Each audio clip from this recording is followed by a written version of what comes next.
now the office of EPP are waiting for court because the case for hearing.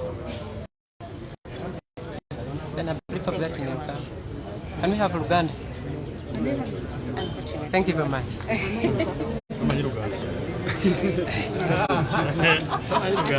No,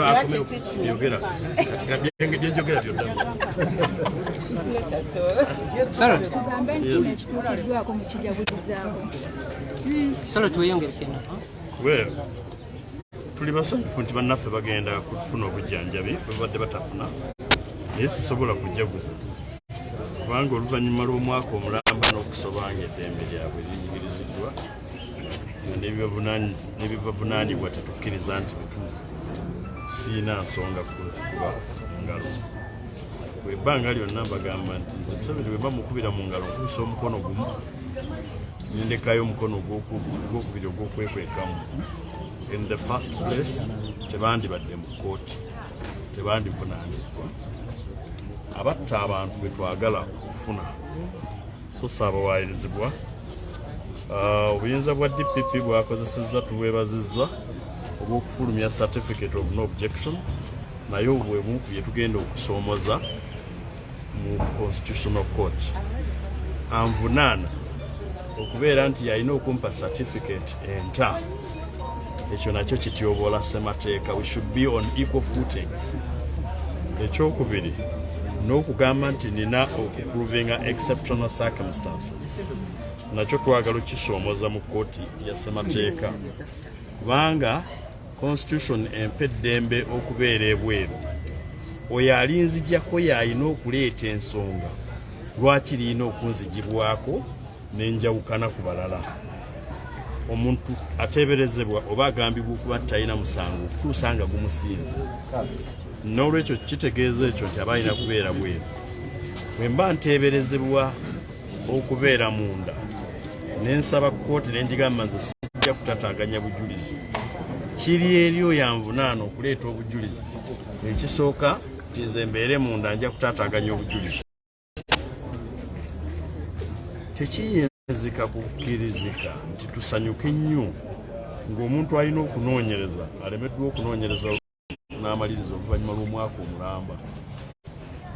Naye nga bwe bafulumye bannaffe twebaza Katonda ne kkooti tugyebaza nti finally etegedde nti kisaanidde abantu okubeera ebweru to enjoy their freedom like others.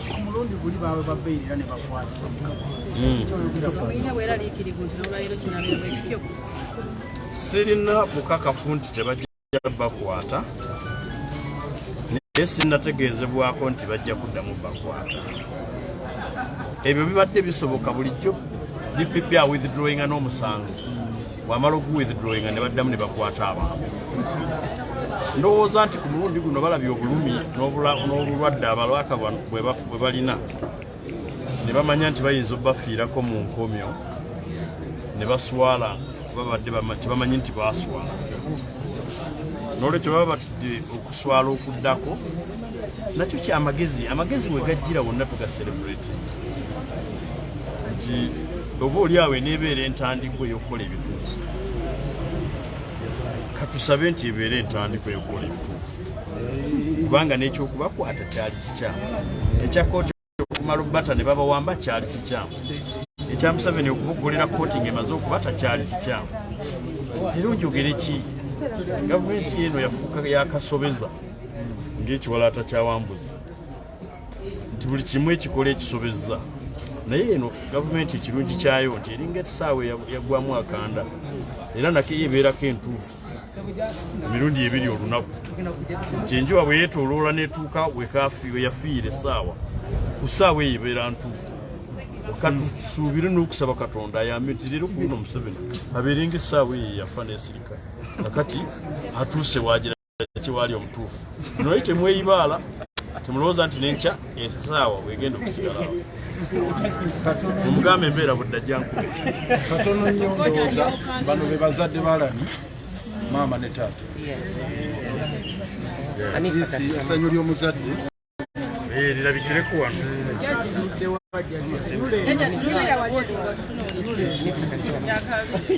Kisamuyinza kwogera ku kuyindulwa kw'abaana kubanga yabaddewo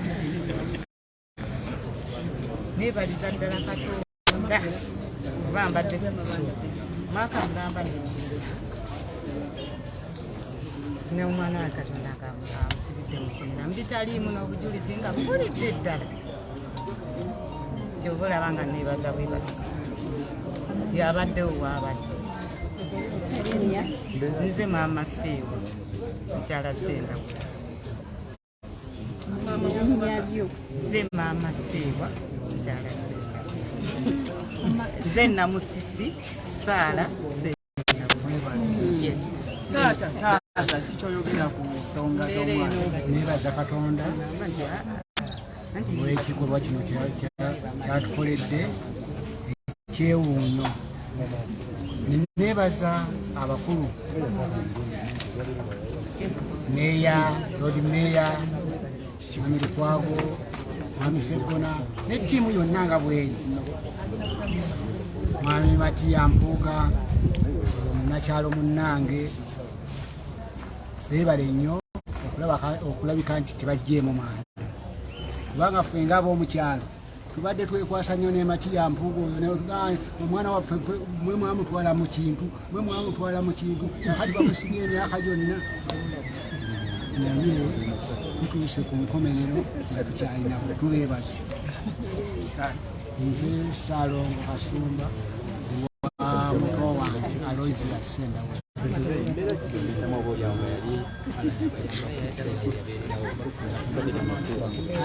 Olwaleero ndi wano wa muto wange, si lwakuba nti nze nsobole nnyo ate si lwakuba nti naye lwakubanga muto wange yagwadde eddalu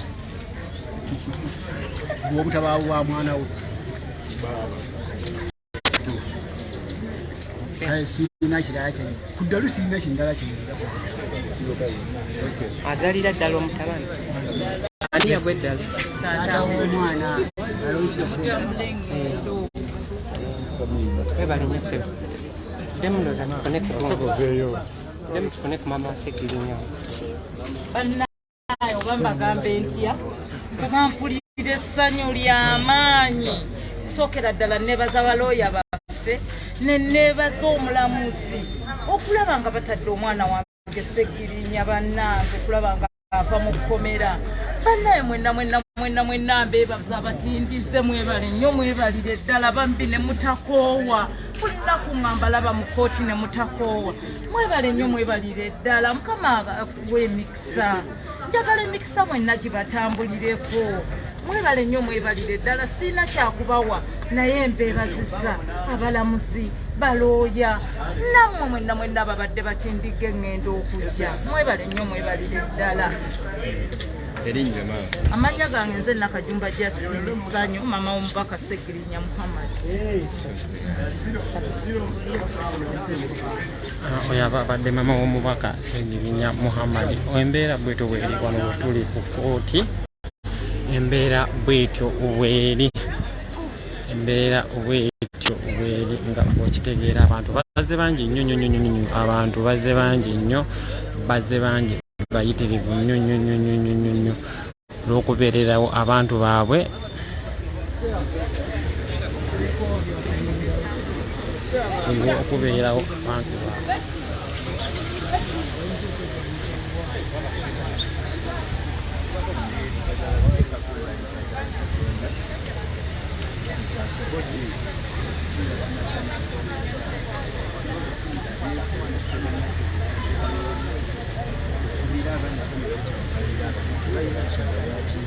Nasibira abantu obwereere ate era njagala okulaga bannaffe bano beebaza solidarity awamu abazze bababeererawo bajja mu makooti, legal team yonna ekyamazima nabo bakwebaza, naye ng'ekikulu byonna bantu bennyini okimanya nti tewali alisenga. Wabula nti omubaka wa paalamenti asobola okwebaka mu nkomyo emyaka egiwera ebiri nga tasaliddwa taweereddwa beyiro talina kiki kakati ate olwo gwe niya kansala kitegeeza nti buli muntu ateekwa okwongera okwetegereza obulungi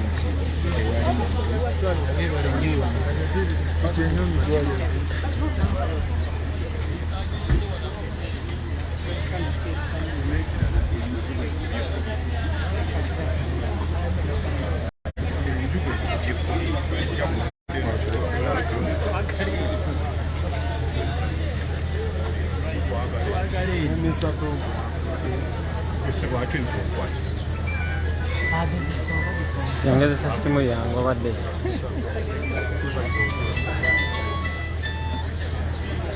kikiri ente zalaga sifahadi sibwe kadi waalaikum salaam wa rahmatullah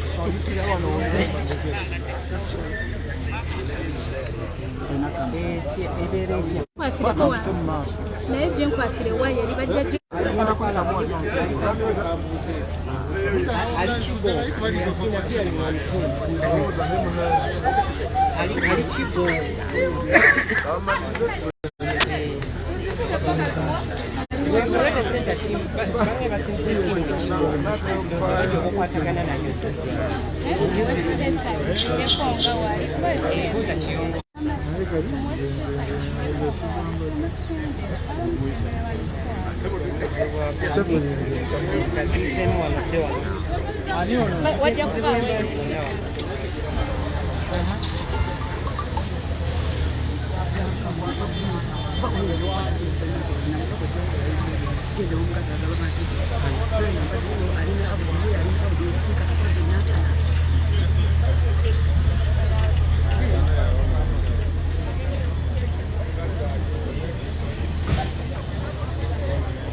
banaye embeera bwetu bweri ku kooti wano nga tulindamu katini nnyo tusobole okuba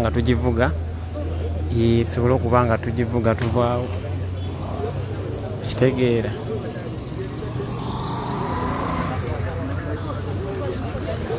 tugenda kuba nga tufuna okwogera okuva ewa LP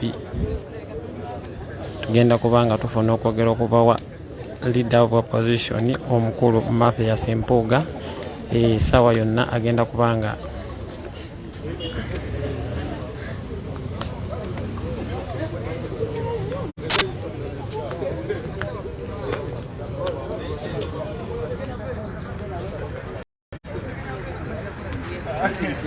manange speaker ngamada speaker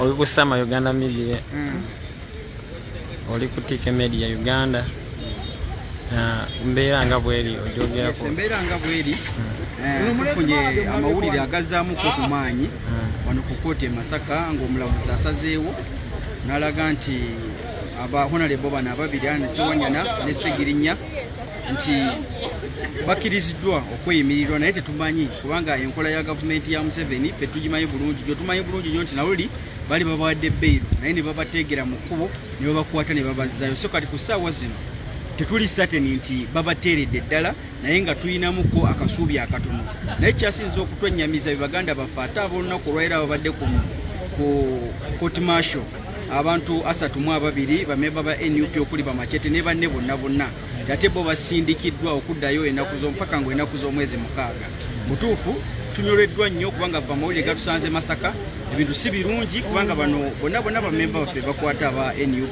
bakakasa mwenna abatulaba nti tebalina musango gwonna omusango gwe balina gwe bazza wano mu gavumenti yannakyemalira gwe musango gw'okuwagira His Excellency the President Robert Kyagulanyi Ssentamu naye mbazaamu amaanyi mwenna nti ffe tetutudde tujja kusigala nga tuyimusa bendera ya NUP ne President waffe Robert Kyagulanyi Ssentamu mpaka nga aliclaimize entebe gyeyawangula nga bannayuganda bamwesize nayo tuli bamativu era tulina omutima omugumu nti ffe tugenda kumuvaamu n'olunaku n'olumu yadde bataddewo intimidations nnyingi nnyo bino bye mulaba nti bakwata abaana baffe nga Eric Mwesigwa ssaawa zino gwe bayokyeza paasi mwena gwe mulabako abadde era kyemmanyi president abadde ali mu kumulaga nga wadde addressing eggwanga atulaze nti Mwesigwa bamukwata ne piki ye ne bakolaki ne bagitwala.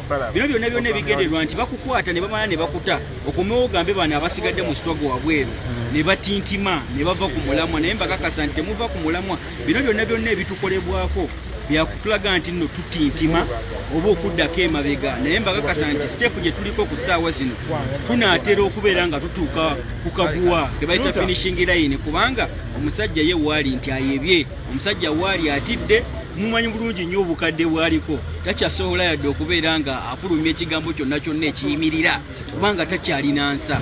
Muveeyo bannayuganda mwennaffe tubakunga nti wetuba nti pulezidenti asazeewo okutuyita n'atugamba nti mujje olunaku bwoluti ne bwoluti muveeyo mu bungi tweyiwe ku nguudo ate agenda kuttako bameka agenda kukwata bameka sobola kubeera nga atumalawo. Tuli bannayuganda bayitirivu nnyo abannayuganda mwenna mwenna abawa pulezidenti Kyagulanyi Ssentamu akalulu fenna we tuvaayo ne tweyiwa ku switi z'e Kampala aba takyalina kyatugamba. Omusajja yayebye dda yatiddetidde dda naye mbakakasa ffe Masaka kati ku ssaawa zino tuvaayo yadde bataddetaddewo obusente okulaga nti no balemesa naye musigale ku mulamwa tewali kigenda kutuzikiza. Obudde obutuufu bwe buno ate omulembe guno gw'abavubuka nagukulembera Kyagulanyi Ssentamu pulezidenti w'eggwanga omulonde. Entebe yaffe tugyagala era tukyagirikiraiminga mpaka nga tumaze okugifuna.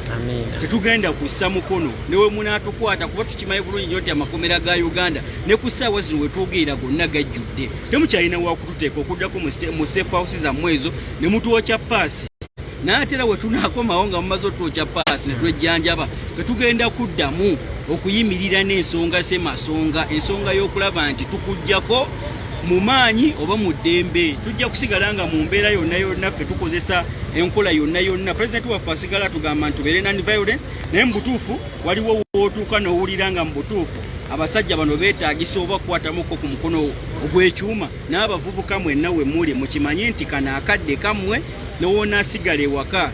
Ssaawa zino Eric bamututteko booda ye abadde akola nga avuga obitegeera bamusanze mu kkubo gwali eyalowooza nti n'omulimu ssaawa zino okyagulina nawe essaawa yonna gukuvaako. Naye ekikyasinza okubeera eky'omuwendo nti ffenna ffenna tuveeyo mu lwatu tujjeko omusajja ono atumalako emirimu buli kaseera. Ekisooka alemereddwa okubeera nga atuteekerateekera ffe ng'abavubuka n'okufuna emirimu kubanga ekyo kiri mu buyinza bwe okulaba ng'ateekerateekera abavubuka. Naye wekiba nga kimulemye ku ssaawa zino ate n'obulimu bwe tutandise okugula nga bodaboda kati ssaawa zino ya Eric takyasobola kuvuga bodaboda bamukutte n'emitwalo 25 nagyo ne bagitwala.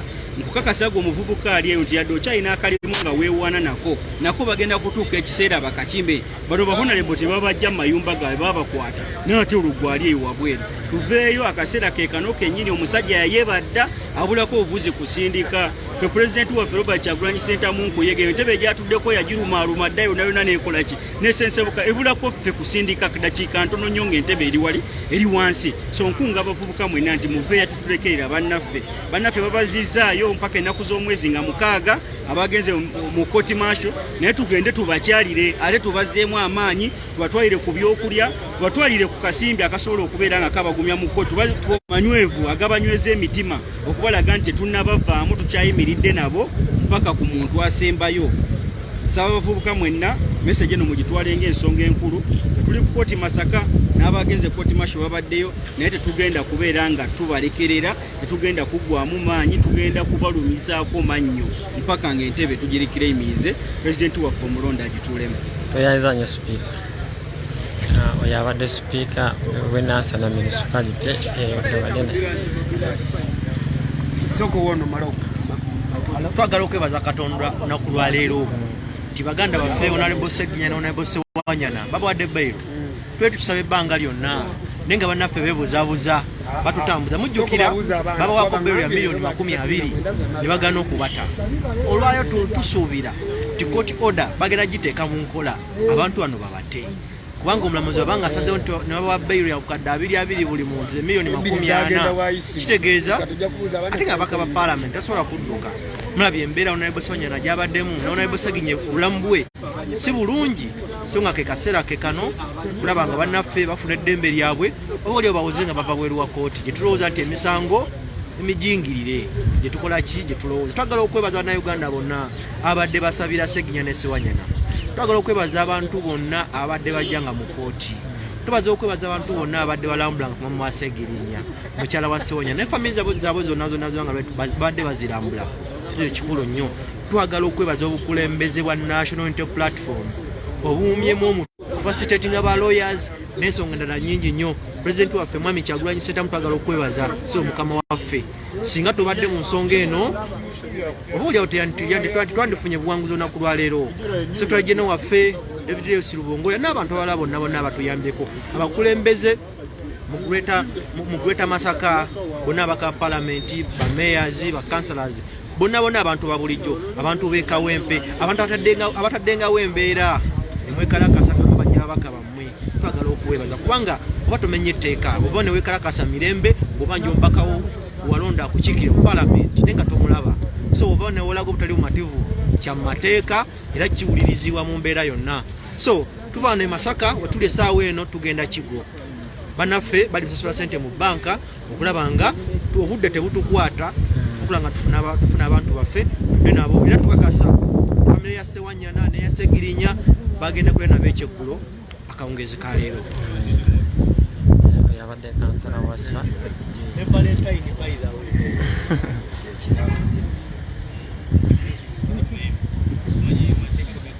naye oyogera ku mbeera eriwo saawa zino. Amannya Kiruta Yusufu Junior Keretanyi.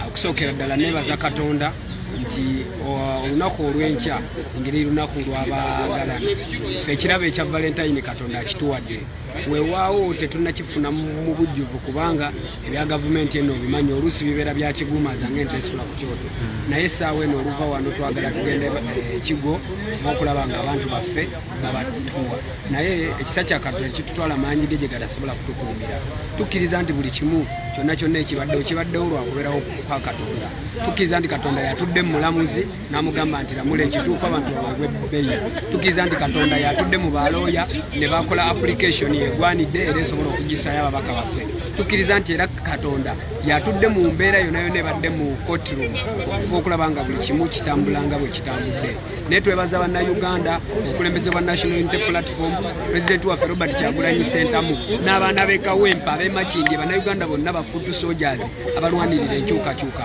mwebale nnyo pressure eyo gye mutaddewo ebbanga lyonna erikunukkiriza myaka ebiri lye lireetedde abasajja bano okubeera nga bapondoka ne batuwa abantu baffe kati ekiddako abantu baffe wakiri bafune okujjanjabi yes wadde babatadde eryo ddembe lyabwe kuba ffe ekisooka kya byonna omusango tebalina musango gwe baakola kati bali mu kubaddiza ddembe lyabwe omanyi omuntu bwakutwala mu busibe nga tolina musango bwakuta abanga okijaguliza naye ng'ate akuddiza ddembe lyolwedde lyewakolaki lyewalina lyeyakuggyako so kati tukkiriza nti yes olwokuba nti tuli mu mbeera ey'obwannakyemalira buli kimu nga kitambula kibaliga bwe kityo mu ggwanga tulina okuserebulatinga ako akatono wakiri ke batuwadde abaka baffe okubeera nga bali ebweru regardless obukwakulize bataddeko obungi ate obw'amaanyi nga za kashi n'ebyo byonna twabimanyiira era tubisuubira byonna buli gavumenti egenda byonna buli mbeera yonna egiteekawo n'asobola okulemesa neffe tuli bamalirivu okugenda mu maaso n'okulwanirira eddembe ly'enkyukakyuka era n'ababaka baffe nga bakomyewo tukkiriza nti era we baakoma we bagenda okutandikira naffe ate kati tweyongedde amaanyi abantu b'ekawempe beeyongedde amaanyi kati kyemmanyi ekiri ekawempe mweyongera okucacanja omubaka wammwe bamutadde abantu b'emakindye mweyongera okucacanja aba people power buli munnayuganda yenna ali United Forces of Change ffenna balwanira enkyukakyuka tweyongera okucacanja tumanye nti amaanyi gaffe baba nga tubadde mu magye nga bajje nabamu baabawamba bajje nabamu bakoze ki bakomyewo twongera tugenda maaso nga tupushinga ono okutuusa nga obuwanguzi bwaffe obw'eggwanga obwa Pulezidenti Robert Kyagulanyi Ssentamu eyalondebwa mu butuufu era mu mateeka mu mazima n'obwenkanya bumuddizibwa. Amina tweyanziza nnyo omukulu nti Keretanyi abadde omukulu Keretanyi yago tubadde tuli okwogera naye kusinziira ku mbeera nga bweri wano so nze nno siruddeewo ngenda kubanga oba mbeerekereza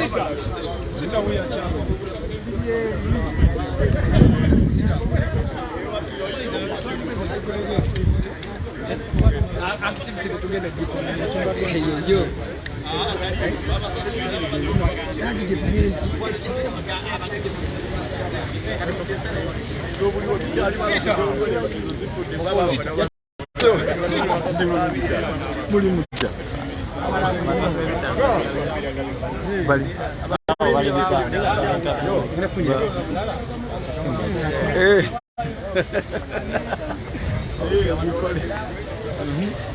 mukulu ogamba otya?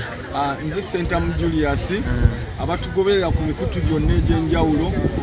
Nze ng'omulwanzi w'eddembe ly'obuntu olwaleero ndabye nti ebintu ebimu bisoboka mu ggwanga omuntu okumusiba emyaka egigenda mu 2 ne wabaawo embeerega nti olwaleero tulinga abakukkiriza okuba ne freedom naye ng'era tebagenda kubeera nayo obukwakkuliza obuteereddwawo. Nze ndaba obungi abalala bugenda kuba tendewalize okuba nga beeyagala. Obukadde 2 basookera mu bukadde 2 bagenze mu 2 naye ate ekyennaku nti mu bbanga lino lye babaddeyo tewaliwo alyogeddeko nti abantu babadde mu nkomyo nga tebasalirwanga musango era bikyali mu katemba. Omuntu olwali nandibadde ndowooza nti batabate babadde batabate watali kubwaga nti buli mwezi buli lunaku mukomewo bakomewo okukola ki. Sisuubira nti waliwo ekyamaanyi kye bakomawo okukola. Obujulizi bwe buba nga bubadde mu buzibu bubaawo buleetebwe mu budde omuntu awozesebwe tabeera mu bunkenke. Abantu b'e Makinje n'ab'Ekawempe nze ng'omulwanzi w'eddembe ly'obuntu neetonda ku lw'eggwanga lyange kubanga ababadde babakiikirira ebbanga lino lyonna ate ne bannammwe bwe babatadde okuva mu kkomera waliyo akakwakkuliza aka buli lunaku buli mwezi okujjanga mu kkooti. Sisuubira nti waliwo ekyamaanyi kye balina okujja okukola wabula okwongera okutyoboola eddembe lyabwe ng'ababaka ba paalamenti ate ng'abantu. Neyanziza nnyo